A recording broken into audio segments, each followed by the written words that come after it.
This is Women in Music with Gfire Podcast, episode number 47 with singer-songwriter Laura Lee Imhoff.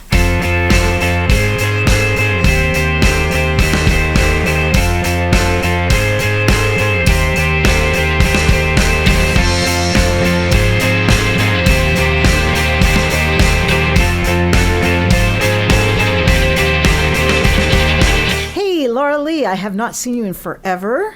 I know.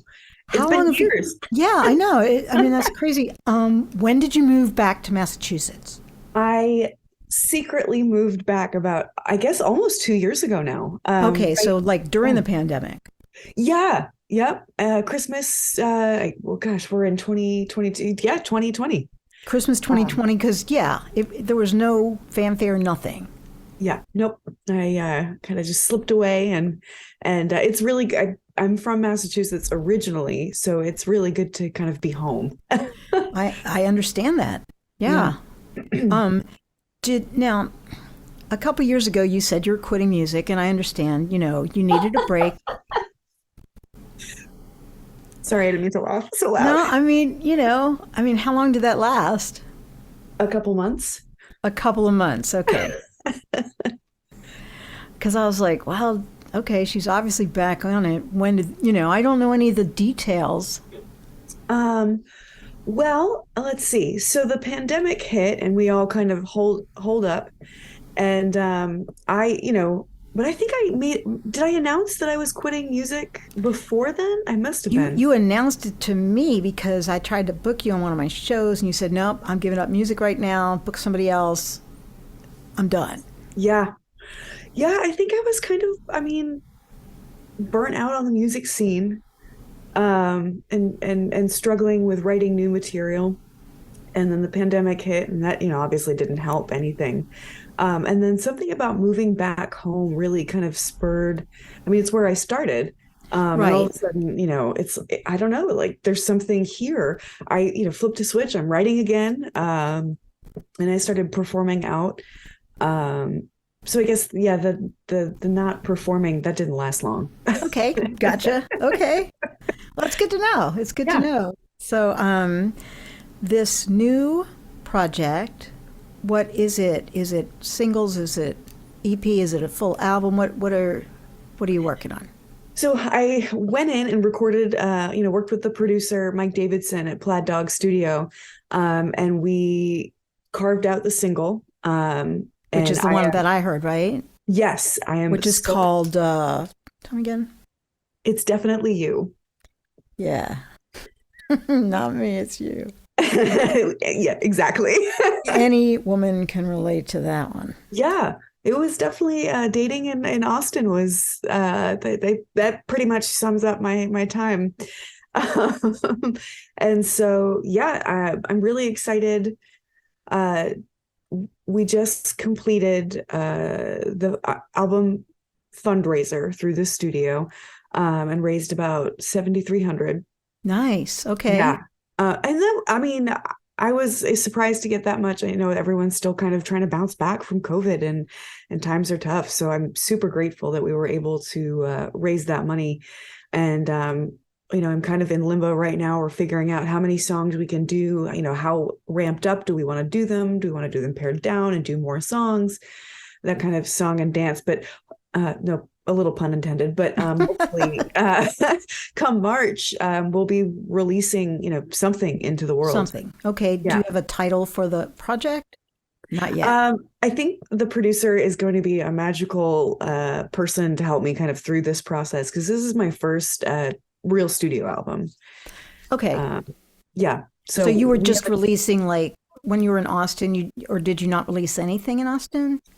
I did when I first moved down, and moved down in 2008. So 2010, I released an album, but these were like the albums I had released previously were very much like recorded in somebody's basement, and right, they're home, like a home project sort of thing. Exactly. So this is not a full studio thing like this one. Correct. Okay, cool. And how did you hook up with this particular producer? Fate would have it, Melissa Engelman Of from, course. yep, from Texas. One of my besties.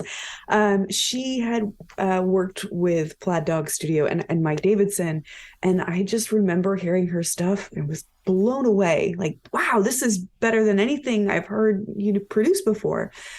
And so I got the name and I did some homework and was like, yep, this is it. I'm in love. They've worked with like Regina Spektor and Oh, yeah, yeah. where are they located in Boston? Right out, I mean, for the sake of conversation, Boston, Right. but right outside the city, like, Boston proper, so to speak, like 20 minutes. I think it's Waltham, where the Okay. studio is. And it's really, I mean, the equipment's beautiful. It's gorgeous.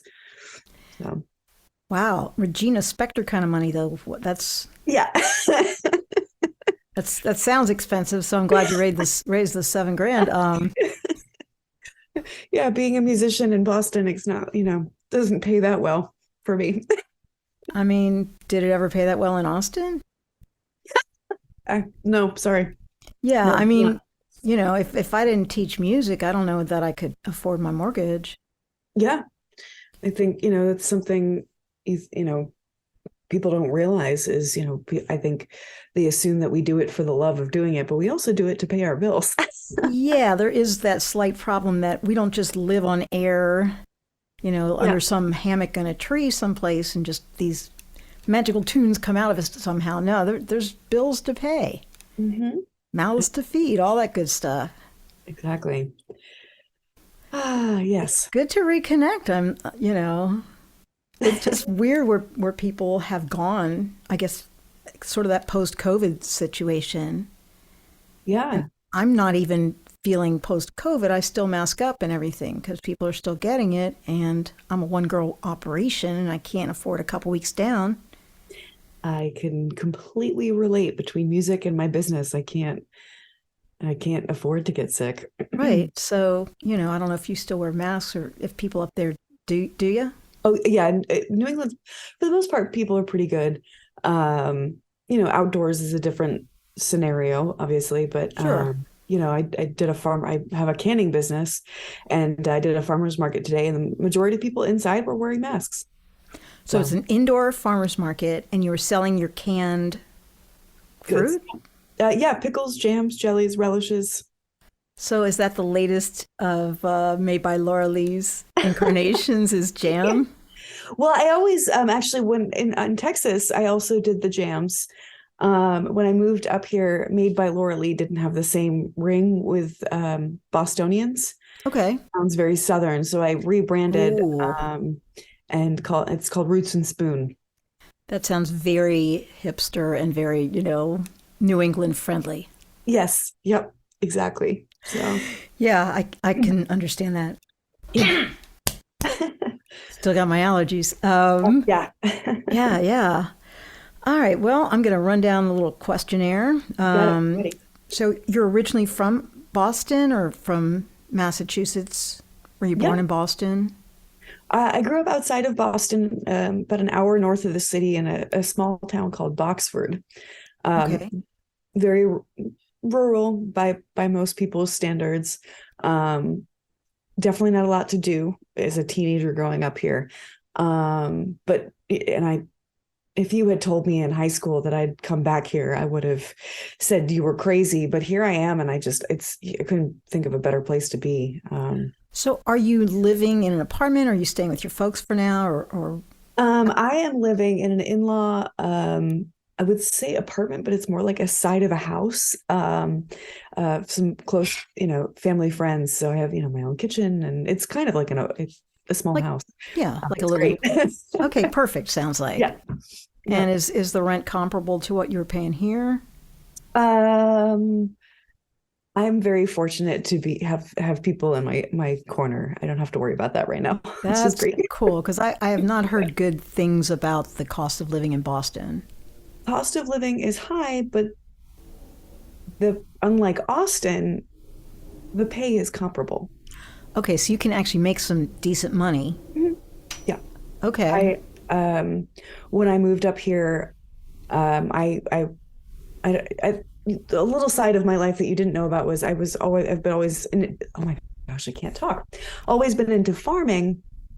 Um, and so I came back up here and started managing farms, and I was making more managing a farm than I was running bars in Austin and, and working like nonprofits and marketing.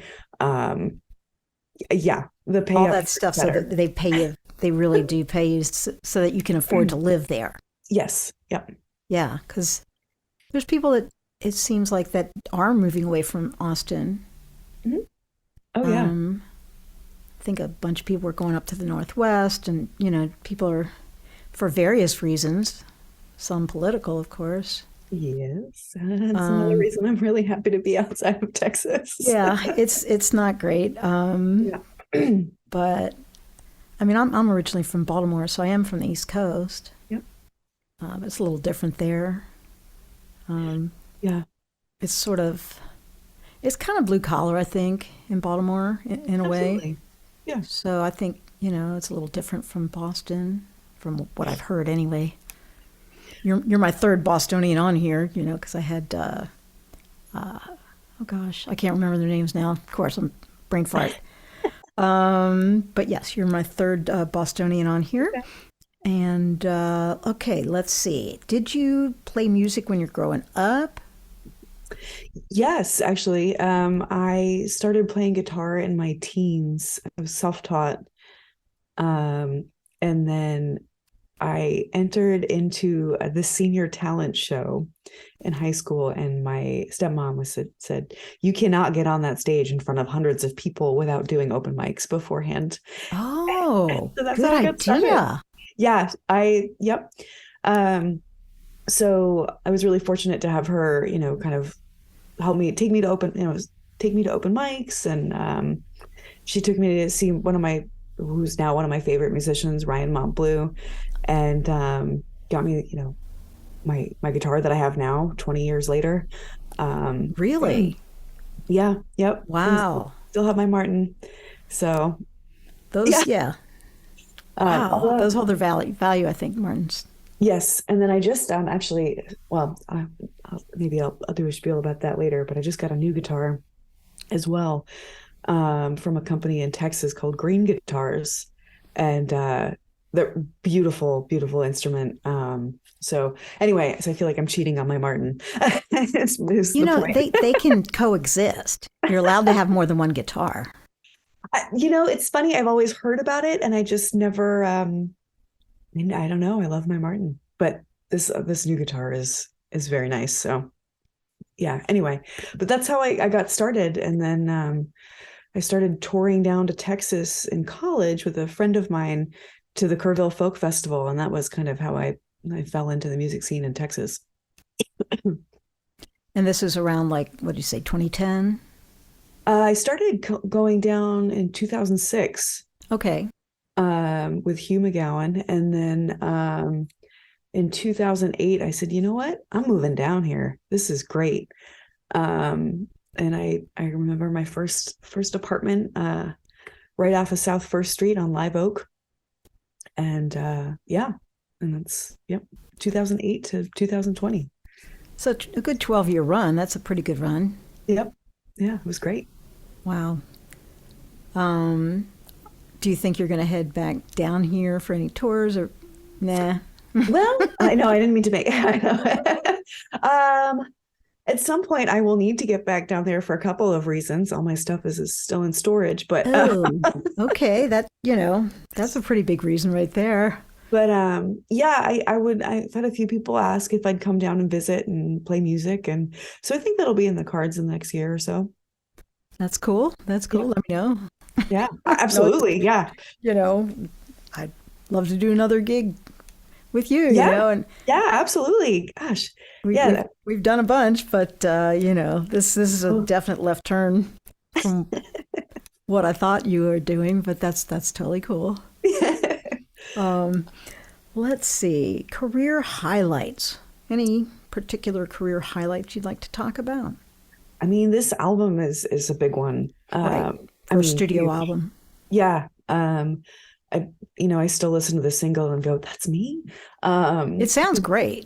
Thank you. Yeah. It really does. Your voice is sounding really, because I teach voice, so I'm very particular, but it sounds really good. Thank you. Yeah. Yeah. I'm just so excited to hear, because when you play your own song, you can hear, what it's supposed to sound like. You can hear the instrumentation, in the background, or the feel and all, but you can't relay that when you're doing a singer-songwriter showcase, a showcase or a show. So it's just so fun to hear like the drums and the guitar and the bass and, cowbell. Well, okay, there's no cowbell on that one, but just, That's such a cliche at this point. Yep. It never gets old though. No, it's hilarious. So, yeah, I think this is the big one, Yeah, that's exciting. Yeah. Did you utilize any particular musicians that you knew up there? Did you rely on your producer to produce the musicians for you? I relied on the producer, which it is still a bittersweet, but he as much as I am a control freak about a lot of things, I really decided to say, okay, no, you're the professional in this scenario, right. And let him kind of take the reins. I do have a lot of friends up here, but the one person I really wanted to perform on the album is no longer around, and so I couldn't wrap my head around choosing anyone else. Yeah. Wow. So, yeah. That happens sometimes. Yeah. It was, the pandemic was hard for a lot of people. So, excuse me. But so That's yeah, cool. I'm excited. Yeah. About the album. Absolutely. Well, let's just talk about this particular song because it's called "It's Definitely You," and give us a little background on it. I mean, I can give the full-fledged story. Well, that might be interesting. Maybe okay. Here we go. It's not very long. No. Oh, okay. You want to give the story first? Oh, shall we listen to it first and then give the story? I'm gonna let you drive. You choose. I'm gonna say let's listen to the song. Okay.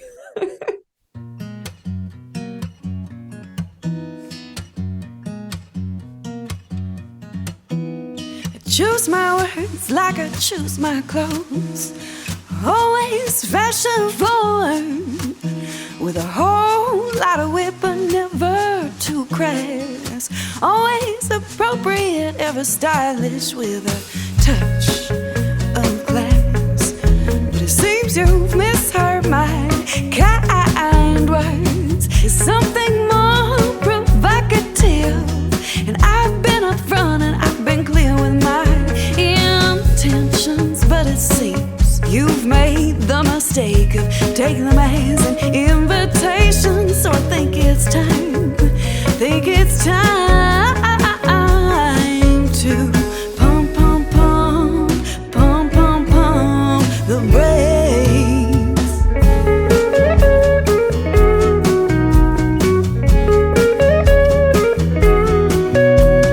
Fact of the matter is, I'm just not that interested.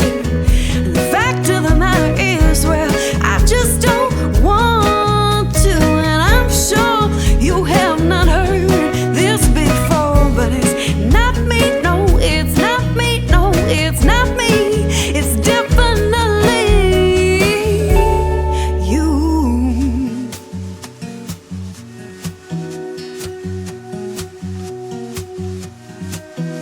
You're darling, you're charming, you're an everyday Casanova or Romeo, and every girl should swoon on, but that's just not me. I'm broken, I'm busted, I'm emotionally rusted, I'm dead set in my ways, and I'm so sure that you're wanting something more. Guess it's time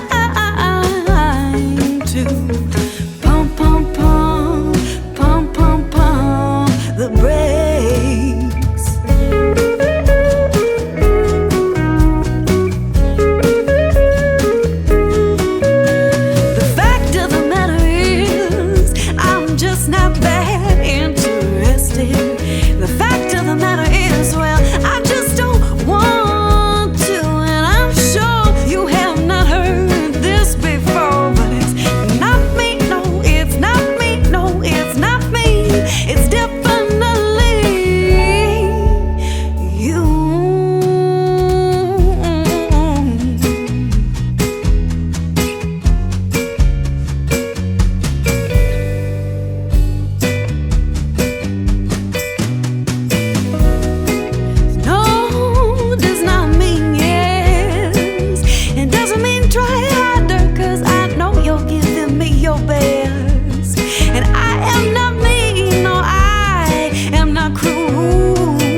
And the fact of the matter is, well, I just don't want to. And I'm sure you have not heard this before, but it's not me, no, it's not me, no, it's not me. It's definitely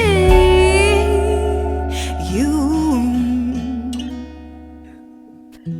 Yeah, like I said, your voice sounds terrific. It's sort of in that sort of jazzy, folky realm. Am I wrong? No, I think you're right on. There's a famous singer-songwriter, like I think from the 60s and 70s, called Laura Nero. Ooh. I don't know if you're familiar with her. And she kind of did that folky, jazzy thing. Okay. And her big hits, I think Barbra Streisand did Stony End, and I think The Fifth Dimension did, I can't remember, I think Blood, Sweat, and Tears did When I Die. She had a bunch of hits, but she wasn't well known as a singer-songwriter, not like Barbra Streisand is known as this incredibly famous singer, stuff like that. But there was just a little tinge of that jazz rock, and I was like, I wonder if Laura Lee's ever heard Laura Nero. Well, I've got her pulled up. I'll listen to it after. Yeah, listen to it afterward. There's, it definitely sounds 70s. It sounds a little dated, the production, but you can really still appreciate her talent. Okay. And so that was one suggestion. Anyway, now I want to hear the story. What's the backstory? Okay, so the backstory was I was running a bar in South Austin, and there was a great restaurant across the street, and all the chefs would come, or the cooks would come over after their shift and get drinks. One of them was very handsome. Ooh. And very suave. And so he was and insistent on, and I was like, well, you work across the street, if things don't work out, I don't know. We ended up going on a few dates, and while he was absolutely handsome and delightful and charming, I could just tell it wasn't going to work. And he had, we all have our issues, but I could tell that, we weren't going to be compatible as far as those issues. And he wouldn't take no for an answer, and not in a, it sounds weird, but he just was very persistent. And I finally was like, no. And so it got to the point where he would, keep asking me out. And I was like, buddy, no, no means no. Yeah. And so he found out the best part is that I used to play a lot of music at Firehouse Lounge. They had a songwriter night on Mondays. So I'd go, just show up and hop on stage. And this is before I started booking and running sound there as well. And he showed up one night. He found out I was playing, and I ended up telling him while I was on stage, like, hey, I wrote this song for you. Whoa. And I played it for him in front of a packed room. Whoa. And he still didn't get it. Didn't get the message. Nope. So finally someone had to escort him out of the bar and was like, dude, just leave her alone. And he finally stopped coming in and asking me out, but it was weird. That is weird. That's almost stalkerish. Yeah. It's borderline anyway. So, he's since made some changes in his life, and I think he's in a happy relationship now, living on the other side of the country, which is great. And is he still here in Austin? No, I think he's on the West Coast now. Oh, okay. Yep. But, yeah. So I hope when the listeners hear this song, they can imagine me playing this to this person. Yeah, I think they can imagine it quite easily. Yep. Yeah. Wow. I mean, it just says it right there that he had to be escorted out of the bar. So that's, that's really borderline. Yeah. Creepy. Yeah. Okay. Good backstory. I love it. Well, one of the other things I ask is if you have any cautionary tales, as far as give me a little bit more. As far as well, okay, some things that are either they either went horrifically wrong and it's funny now, or you've got advice for other women in music, or just something that's more negative, because this recording is obviously one of those positive things. And I always like to balance it with a little negative because, the little devil and the angel on your shoulder sort of thing. I think the biggest thing that I've been dealing with lately as far as the music scene is, let me preface this with, I've always been involved in male-dominated industries, from farming to the restaurant industry to music. Right. I know what I'm getting into. I know, and that's part of it. And I'm fine playing with the boys. But God, every once in a while, it can be really just kind of great on you. And I think, just don't give up and keep your head on straight would be like to other women in music that are just getting started, at least. And I say that, like a lot of the booking guys up here, booking agents up here for venues are all men. Wow. If you're going to date in the music industry, be careful. Yeah. Like you said, you don't want them to cross paths too much. Yeah. And, I know a couple of other women that are dealing with, just tough scenarios, and I think that would be the biggest thing, is just like treat it as a business. Don't, as I was chit-chatting with one of the bartenders at my gig last night, and I don't know if I can swear. You can swear on my podcast. Okay. I made it explicit. So yes. Okay. It's like, just don't shit where you eat, There we go. I think that's a valuable lesson. Not that I do that a lot, but that is one thing, I learned in my early 20s and just have tried not to carry through. But yeah. And then I think the other thing too, as women in music, is there's this, you're always sexy, or you're always lovely. I get the lovely Laura Lee a lot. And I'm just like, well, I work really hard. I'm not just lovely, like. I guess that's how they compliment you. Yeah. They don't call you the ugly Laura Lee. So I guess that's, the alternative would be worse. It's true. It doesn't have to be the same range. There's actually there's a comic I follow named Bill Burr from Boston. Oh, he's good. Yeah, and he refers to his wife as the lovely Nia. So maybe it's a Boston thing. I got it in Texas too. You got it in Texas too? Okay. Yeah. I'm not, don't get me wrong. I love being called lovely. I got, I actually got, oh my gosh, side note, I'm unloading for my gig the other night, and I got catcalled. Ooh, okay. This is a good one though. Yo, girl, hey girl, yo. And I was like, who, me? This cannot be directed towards me. I look over and the guy sticks his arm out the window and goes, hey, yo, you're strong, you're beautiful, and you're talented. Get it. And he just drives off. I was like, that, if that's what catcalls are these days, I'll take it. Wow, that is so woke for a catcaller. I know. So yeah, I think it's, a balance of, I'm getting sidetracked. Sorry. A little. No, that's okay. We're artists. We do that sort of thing. And hopefully we take like some interesting back roads. Yeah. That's but I think there's a balance, of being a woman in the music industry, of, creating an image, right, that sells, and then also being all of these other, hardworking and, headstrong. Professional. Professional. Mm-hmm. So I think that's what I was kind of trying to come around to, not so eloquently. Do you have any other stories you want to throw my way, either positive or negative? Just some. As far as music?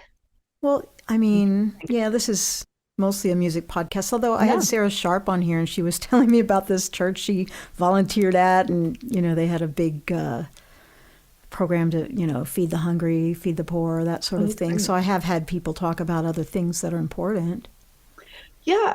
For me, it's just, this album fundraiser was a huge, gosh, I didn't realize how much work I was doing on that. So it's kind of like a decompressing. But as far as, what's going on in the world of Laura Lee, I also got accepted. I, have this canning business. Right. I got accepted into a business accelerator program. Okay. So I've been doing that in conjunction with all of the album stuff. Huh. Yeah, it's kind of like a Shark Tank meets like a business program in 12 weeks. So between that and music, that is, from 6 a.m. till 8 o'clock at night, that is what I'm doing. Right, right. I guess you have to get up at 6 if you're a farmer, huh? Yeah, I'm not farming anymore. I'm just canning and doing music, which is great. I'm self-employed now, which is also Yeah. terrifying. What's that? Which is also terrifying. Well, you have to be like, okay, I've got a lot of work this week and then I got nothing in 2 weeks or whatever. So Yeah. you have to kind of put a little aside. Balance. Yep. Definitely. Well, But, cool. God, it's so good to see you.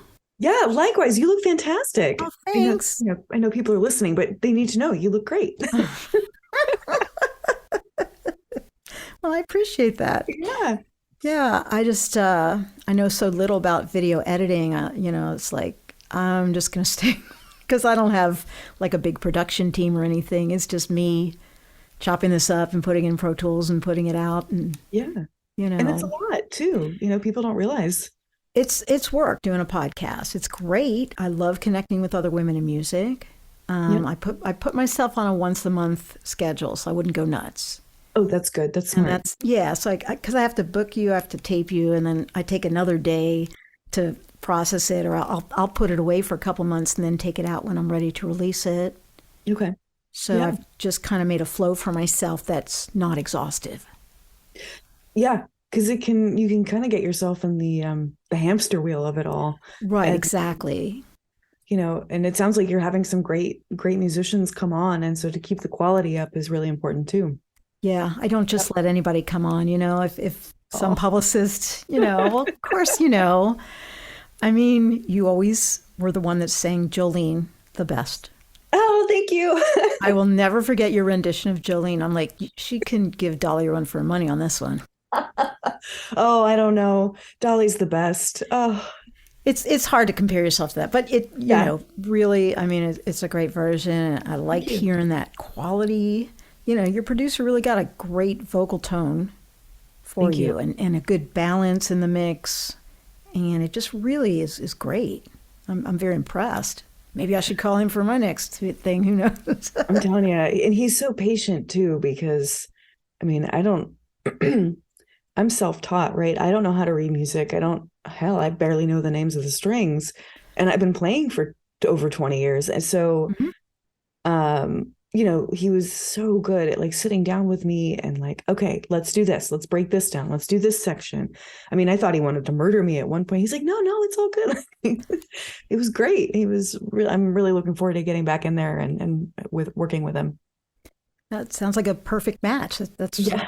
fortuitous. And you said he helped you with you did Kickstarter, right? Yeah, so the studio does they choose certain people, so they kind of vet as well. Mm-hmm. To The fundraiser is like a Kickstarter, but it's through the studio. So all the money that's raised goes directly to them. I don't get a penny. Okay. Nothing goes in my pocket, and goes to the recording costs, paying the musicians, and obviously helping. There was a little bit of a marketing team helping with the fundraiser as well, because it takes a village for something like that. Yeah. Okay. So that's probably how you were able to raise a lot more. Yeah, Because you definitely had a team behind you. exactly. That's cool. Yeah. And they only do that for certain people. I mean, yeah, I don't know how picky. Like, I didn't ask too many questions. I was like so excited that they, Right. Here's yeah. I'm gonna do it. But yeah, I mean, they worked with Melissa Engelman,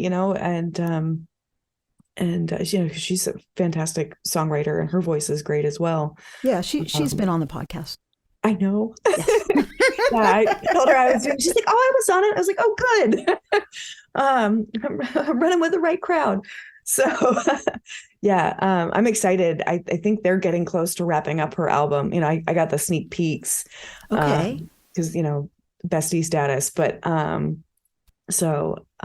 yeah, but I would email them. Like, they're really great, or just like stalk their website. Either one. They do video. What are they called again? Plaid Dog Studio or Plaid Dog Recording. Plaid Dog Recording. I'll And there look is him up. Yeah. a dog that actually comes, the producer's dog is, I think, who he named the studio after. Oh, so the dog's kind of the mascot? Yes, the dog is in the studio. Yeah. Oh, really? He's in there? Wow. I mean, not in the booth or anything, but hanging on the He's hanging producer's out. couch. Oh my gosh, what kind of dog? I'll just send you a picture. Yeah. Yeah, please. That sounds adorable. Yep.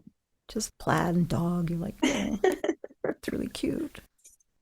All right. Your website is musicbylauralee.com. musicbylauralee.com. Yeah. Favorite social media? Oh, Or it doesn't have to be. I was gonna say that's a tough one. I do find that I favor Instagram, but the great thing is that their Facebook and Instagram are connected. So Right. But yeah, I'm going to be changing, I think, my Instagram handle for my music, but it's currently Made by Laura Lee. I think I'm going to switch it to Music by Laura Lee.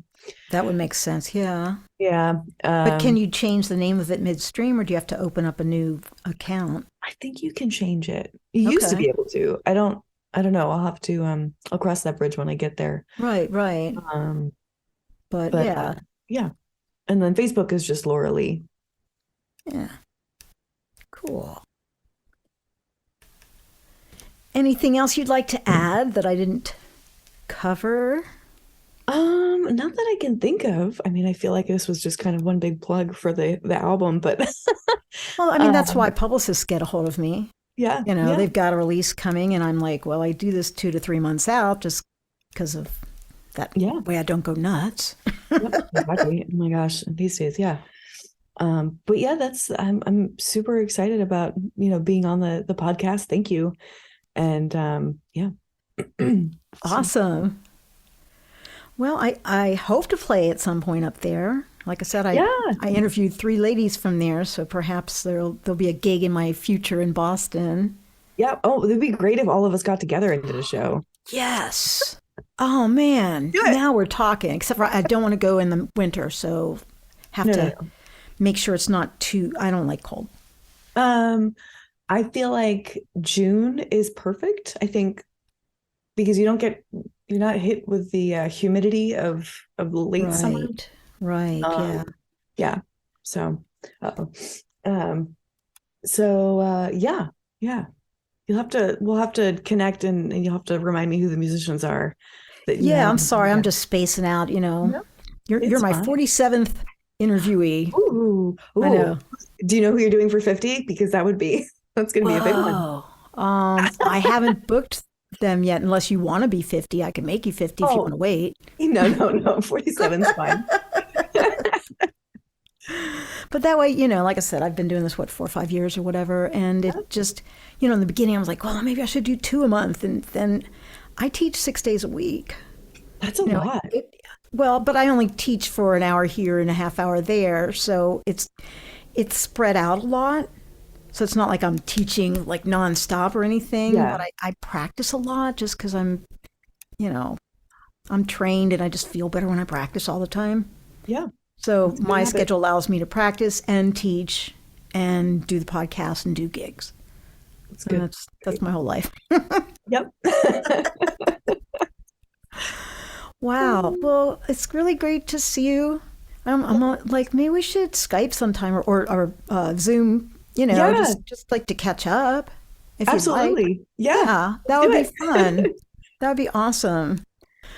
Well, cool. Well, I will let you go. I'll let you know when this is up and running. And it was a pleasure seeing you and talking to you. And congratulations on the new project. Thank you so much. Thank you for having me. I really appreciate it. It's been awesome. All righty. Okay. Bye-bye. Bye.